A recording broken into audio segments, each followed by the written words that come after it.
ನಿಮಗೆ ಗೊತ್ತಾ, ಮಾನವನ ಕಣ್ಣಿನಲ್ಲಿ ಒಟ್ಟು 12.7 ಕೋಟಿ ರೆಟಿನಾ ಸೆಲ್ಗಳಿವೆ ಅಂತ. ಇದೇ ಕಾರಣದಿಂದ ನಾವು ಸುಮಾರು 1 ಕೋಟಿಗೂ ಅಧಿಕ ವಿವಿಧ ಬಣ್ಣಗಳನ್ನು ಗುರುತಿಸಬಹುದು. ಒಂದು ದಿನಕ್ಕೆ ನಮ್ಮ ಹೃದಯ 1 ಲಕ್ಷ ಸಲ ಬಡಿದುಕೊಳ್ಳುತ್ತೆ.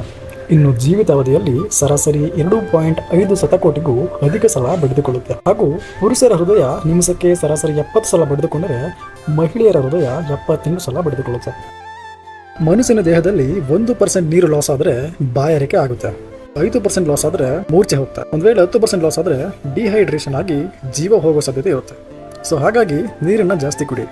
ನಾವು ಹುಟ್ಟಿದಾಗಿಂದ ಸಾಯೋ ತನಕ ದೇಹದ ಪ್ರತಿಯೊಂದು ಅಂಗವು ಬೆಳವಣಿಗೆ ಆಗುತ್ತೆ, ಆದರೆ ಕಣ್ಣುಗಳನ್ನು ಬಿಟ್ಟು. ಕಣ್ಣುಗಳು ಹುಟ್ಟಿದಾಗಿಂದ ಸಾಯೋ ತನಕ ಸೇಮ್ ಸೈಜಲ್ಲಿ ಇರುತ್ತೆ. ಮಾನವನ ದೇಹದಲ್ಲಿನ ಸಂಪೂರ್ಣ ಕಾರ್ಬನ್ ಹೊರಗಡೆ ತೆಗೆದರೆ ಅದರಿಂದ 900 ಪೆನ್ಸಿಲ್ಗಳನ್ನು ತಯಾರಿಸಬಹುದು. ರಾತ್ರಿ ಮಲಗಿ ಬೆಳಗ್ಗೆ ಇದ್ದಾಗ ನಮ್ಮ ಬ್ರೈನ್ ಆಕ್ಟಿವ್ ಆಗುತ್ತೆ. ಆ ಆಕ್ಟಿವ್ ಆಗೋ ಟೈಮಲ್ಲಿ ನಮ್ಮ ಬ್ರೈನ್ 23 ವ್ಯಾಟ್ಸ್ ಆಫ್ ಪವರನ್ನು ಪ್ರೊಡ್ಯೂಸ್ ಮಾಡುತ್ತೆ.